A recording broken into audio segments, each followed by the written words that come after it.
What if we lived in a world where we didn't have to worry about anything? No career, no family, no friends, no romantic relationships, no worries and all pleasure. Sounds like heaven, isn't it? Well, what if I told you it would be rather hell?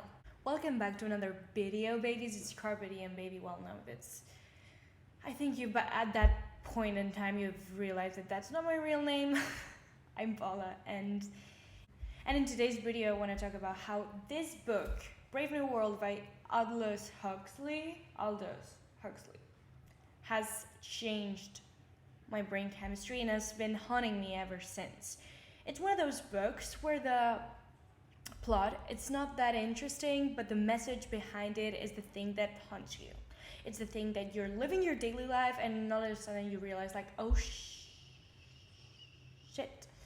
Kind of makes sense. In today's video, we're going to talk about some specific topics that I've seen after reading this book that have been highly related to the book. So without further ado, let's unravel what this story is about, because right now you either know exactly what I'm talking about or you're like, what the hell is this girl talking about? What's this book? Let me give you some context. First of all, it's 1932 and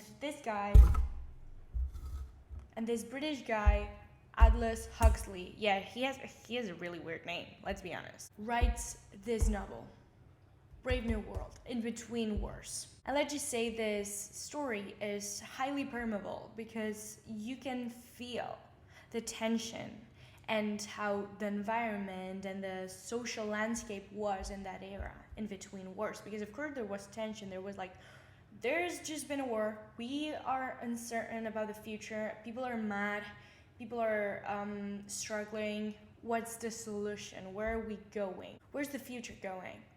I believe that knowing a bit of the historical context of a novel or a piece of art makes it much more interesting and much more easy to understand and to find and grasp different nuances that will benefit us when it comes to understanding the novel in this case. So without further ado, let me tell you what's the story about. The narration takes us to a futuristic society where the world is one.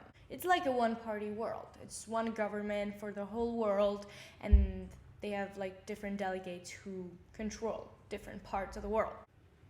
And these people are the ones who have to ensure the stability of the whole world. And this one's the strangest part in the book, because kids have no parents. Kids are made in a factory. And science has evolved in a way where humans can build up other humans as if they were made out of clay. So these people can adapt the new creations, aka people, into different categories. From alphas to epsilons, everyone's useful and everyone has a different role in society. But they are forced to be that, they don't choose it, they are born, it's something you're born with. How can the government determine how you are gonna be? Well, it's a mix between genetics and the environment. Because if there's one thing that I've learned from my psychology degree that I want every one of you guys to ingrain in your head is that every factor alters the product, even if it seems that it doesn't. It does. But why does the government put everyone on a shelf in a way that personality cannot grow? Well, it is because the goal of the government is to just be stable and make everyone happy. We're gonna also talk about it later because it's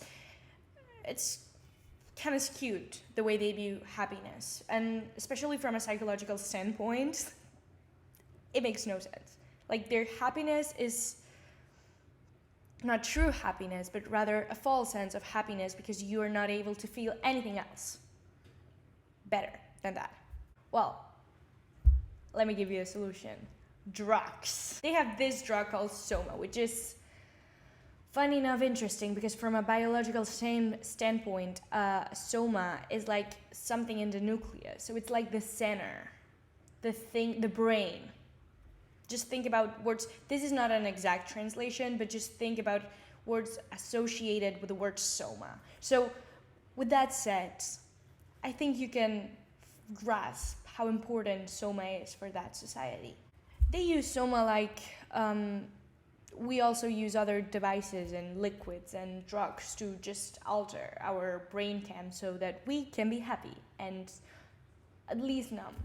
Whenever they are bored, whenever they find a bit of friction in their lives, they just pop a bill of Soma and go to a Soma vacation. They literally call it Soma vacation. They also have many kinds of meaningless entertainment, our equivalent to Wattpad movie adaptations. Also, sex in the novels like brushing your teeth. It's a daily task for which you don't hold any emotional attachment to it. It's just for funsies, and with everyone. It's just about the pleasure you get from it, because humans no longer feel the need. Well, as a matter of fact, it's not even a feel. Humans no longer have the need to reproduce, because the state takes care of it. And you may be asking, why do they want everyone to be always happy? And the answer is simple: to keep stability going. When people are happy and entertained, they don't think, therefore they don't revolt against the system or whatever it is that they are not 100% content with. But the thing is, they force you to be content, so you're not gonna revolt, you're not gonna complain, or at least act upon your complaints. You're just gonna pop another pill of Soma. Individuals are genetically and behaviorally conditioned. The lower your class is, the more conditioned you are, the more they do things to your embryo so that you can become a lesser person. And the procedures they use to condition the behaviors are, for instance, endless repetition of voice propaganda while sleeping, or some sort of shock therapy to gain associations. I'm guessing you've learned about or you've probably heard about Pavlov, the guy who was trying to understand something about the dog's stomach, and he realized that, I can condition dogs. He basically rang a bell and gave them food, and he realized that in the long term, when he was ringing the bell, but not giving them food, the dogs would salivate as if they were gonna get food, but they weren't. So he was like, they've associated the bell with the food. I'm not here to spoil the book because it's really life-changing, so I highly encourage you to just pick it up and read it. It's really short, and it's one of those books that you fall into a bubble where you submerge and you're just reading and the world stops for a while. The most important aspect of the book for me is the message behind it. The critique to social structure and the warning of the future. We don't get to deeply know the characters, their background, especially because what background would they have? Those characters are very plain, simply because the state has built them up. They don't have many experiences in life that have shaped the way they are, that are outside of the control of the government. That's why I believe Huxley made such plain and basic and superficial characters. They just don't have the capacity to think and feel as much, therefore they are just plain and basic. The message of the novel is oppression by pleasure. And the main character is not a person, but rather the whole system. The rest of the dystopia I've read, The Government and Brave New World, is quite original, to be honest. They don't repress people with threats, fear, aggression, but rather with pleasure and some sort of shame of not being like the rest. Societal pressure. But that happens in every society. The citizens are unaware of their repressive state because they just don't feel caged. They are happy. They have an arguably false sense of freedom that blinds them from the micromanaging the government does, which in my opinion is just mastermind behavior, like the book itself. Ever since I read it, the book has been everywhere I go. And today, I want to tell you what I've been seeing. Also, as always, I'm not professional in the field of psychology yet. I'm just a girl. No, I do have a background in psychology and biology. Just think about what I say.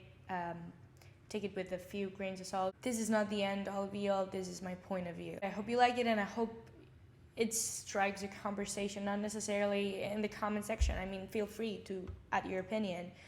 But in your life, I hope it adds some critical thinking and some knowledge in everyone's life. So yeah, let's keep moving. I know it's basic and cliche, but as I was reading the novel, I realized that we got our own Soma. And maybe it's a different thing for different people, the thing that numbs you from reality. The thing that numbs you from reality, your scapegoat. A mental vacation from the daily struggles of life. A quick fix that distracts us from boredom. And I want to talk about TikTok, or just short form content in general. I know it sounds so basic and that everyone on the internet is like, TikTok's ruining people's lives. Yeah. And I don't want to sound like I'm about to put on a foil cap on my head, but just take a minute and think, okay? In which instances do you open your phone and automatically go to Instagram, TikTok, even X or Twitter, however it's called, YouTube Shorts? Think. I think this is worth mentioning because I found myself opening my phone and watching Instagram Reels whenever I need to somehow soothe myself. Especially in brief moments or small brackets in time when I have nothing to do, but I also don't want to unwind. It's just, I need a soothe, okay? Life is stressing. And so I open my phone. Well, no, I don't even think. I automatically open my phone. I do this too whenever I'm performing mindless tasks. Like, I've also observed myself doing this. I've also observed myself opening my phone to watch short form videos whenever I'm performing mindless tasks. And that is the scary part. On one hand, it makes total sense. That's why social media exists in the first place. But you know you're cooked when you're watching Reels while doing the laundry. If I'm 100% honest with you guys, I don't know where I stand on this. Because I objectively am at war with social media, yet I love it.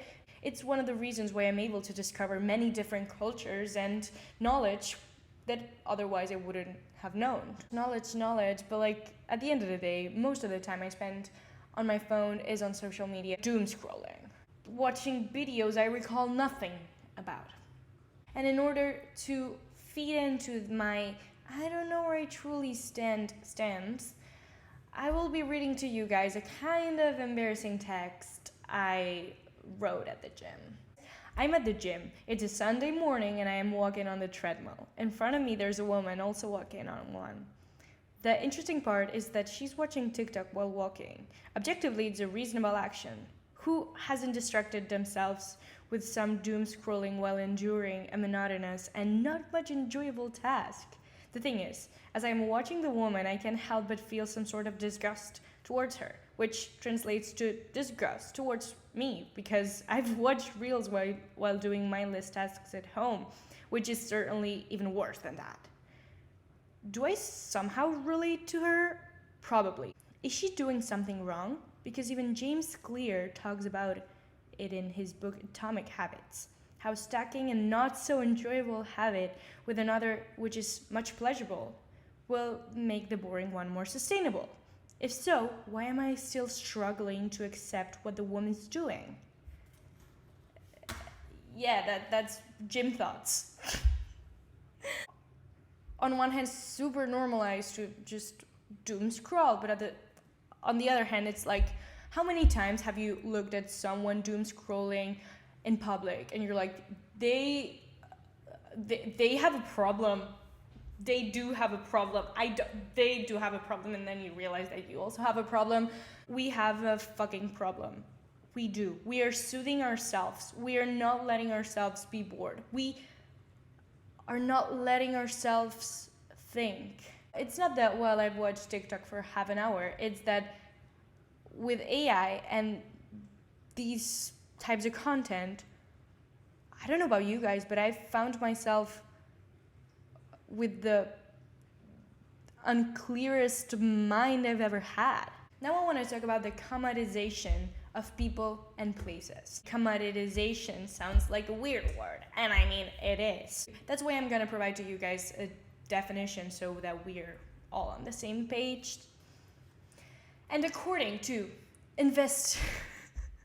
Investopedia, the process of commoditization consists of converting products or services into standardized marketable objects. This process tends to strip away unique or identifying qualities of the commodity in favor of identical, lower-cost items that can be interchanged with one another. So in other words, in the book, trips, sex, clothes, and even people become disposable or a mere banal activity.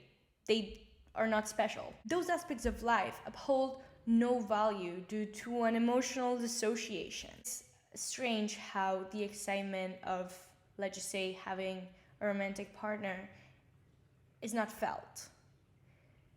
Because having sex is not like brushing your teeth. Going on a trip is not like lacing your shoes. So, yeah. But in the novel, people are made to believe that they are similar things or uphold the same value. Regardless of what the government thinks, people in the Brave New World, they are not happy. They don't feel true happiness. They are just okay. And they call happiness to that okay feeling.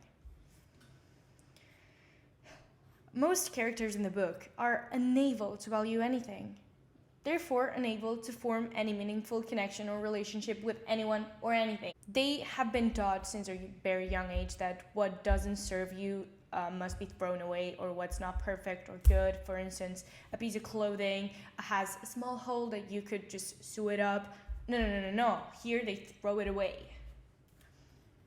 And it becomes some sort of disposable society. And from the point of view of valuing emotions and feelings and thoughts, it's wild. And when it comes to trips, they are seen as some sort of bragging and escapism. But at the same time, whenever they are traveling, they don't feel excited. They're just okay. They're like, I feel the same way I feel normally, but I'm in a different place. It's a covert oppression. Sex, strangers, and vacations become commodities. They are products that are not differentiated from the rest. Picture it as a water bottle. There are many different kinds of waters, of brands of water. But let's be honest, most of them are the same. They all do the trick. I think you can know how alarming this can be, because this also feeds into the numbness or blandness of their lives. Now let's talk about conditioning and prenatal destination. In the Brave New World, before you're born, they just put you in a literal box. You are conditioned to be a type of person. Some may argue that this is some kind of social Darwinism, and it's literally artificial selection made up by the government. And I know ethically it's just not good. Why would you put alcohol in someone's embryo so that they can become a lesser person? But the interesting thing is there needs to be a hierarchy. There needs to be a triangle in society, because if it's also mentioned in the book, if the higher or highest types of people, alphas, they are less conditioned, they are more intelligent, they have more room to develop their intellectual minds. If those people were forced to do mindless jobs or lesser jobs, be a driver, do work in a factory, they would get mad, they would revolt, because they have the room to think, and they want more. They have this sort of drive and ambition that lesser classes don't have. That's why it's a pyramid, and the more intelligent you are, the lesser of you there are. The conditioning and prenatal destination sound so utopian, or dystopian rather, but it is not. In biology and psychology, there's a term called epigenetics that for some context, you have your genes and then you have the expression of those. The genes is the genotype, and the phenotype is the expression of those genes. And the expression of those genes that a person has differs with the environment. Twins are not the same person. It's because the environment differentiates people rather than unifies them. Epigenetics is the science that studies the differences on how the environment can alter someone's DNA. It doesn't alter the DNA, but it alters which parts are shown and which parts are not, which can be passed to the descendant. In some studies, they've shown that simple difference, like rats being licked or not by their mothers, could make the rats be fat and depressed or not. So yeah, small things alter how we are and how we develop to be. So even if it sounds like so crazy, and most people who read this book associate the ethical part of made-up embryos with the ethics of editing our DNA so that people can be born without any diseases or disorders, I want to emphasize the part of the conditioning, the part that truly affects our daily lives, the part that everyone has been a victim of. We've all are somewhat victims of our environment ever since we were kids, and little small things change and alter the way our genes are expressed, therefore alter our resilience to stress, our strength, our cardiovascular health, our sight, everything. Little pro tip, especially like diet, exercise, and upbringing are key factors that alter our epigenetics. In conclusion, it's not that wild. It's happening. We are being conditioned. As I've said, Pavlov with the dogs, epigenetics, psychology and neuroscience and biology and all of those disciplines are getting closer to Brave New World. Not in a sense that we're gonna control everyone and make you be this, but in a sense that, yeah, you can alter someone, you can edit them, you can condition someone to do certain thing and to have certain beliefs, especially with social media and the rise of tech in general. It's really easy to just edit people out. Which is the solution? Well, there's not necessarily a solution because, as I've said, every factor alters the product. But just think about it. If you're aware and if you're like conscious of like, hey, this thing is trying to do this, and you have critical thinking, you're less likely gonna be affected by it. So next time you think your decisions don't alter your DNA, think twice. Because depending on the variant of the same gene that is shown in your body, you can literally be resistant to stress or not. You can segregate more dopamine or not, more serotonin or not, which are neurotransmitters that highly affect the quality of your life. Hierarchy is necessary because we need quote unquote dumb people. They are not dumb, okay? But like lesser people to do lesser jobs so that the highest people can do the important job. This is how we sustain stability, or at least the Brave New World. But do we do the same? Like, are we doing the same in today's society? Because I do believe that somewhat of today's world works like this. There's always going to be socioeconomical differences between classes, and of course, we don't live in a society where things work as in the Brave New World. But we're also taught that with neoliberalism, you can change your class. You know, you can become rich if you want. But the thing is, if you've been raised and you have preconceiving beliefs of life that you cannot, or that you have to do this or that, your chances are you're gonna follow up with your pre-existing beliefs because we are biased as fuck. Throughout history, we know that the greatest thinkers of history don't come from very poor or humble backgrounds, simply because those kinds of people were, one, illiterate, second, didn't possess the time or the intellect of the people around them to just develop these new ideas. That's why great thinkers of the last centuries have been people from the bourgeoisie, or even novels. It is certainly interesting. Do I believe that we're gonna become the brave new world? I don't. Do I believe that we are somewhat distracting ourselves to soothe ourselves and live in a world where we don't think as much as we should? Yes. Do I also believe that we don't have the capacity to feel and to place as much value to things, people, and places as much as we used to? Yes. Do I also find interesting how at the end of the book, everyone starts being extremely happy and elated towards a stranger, and they view him as some sort of performer or a fair, something for everyone to look at, and he's a person. I do believe that this reaction of people is because it's not that they cannot feel, it's that they don't know, they are not aware that they can feel. We have, well, at least like most people, we are not psychopaths, okay? We can feel.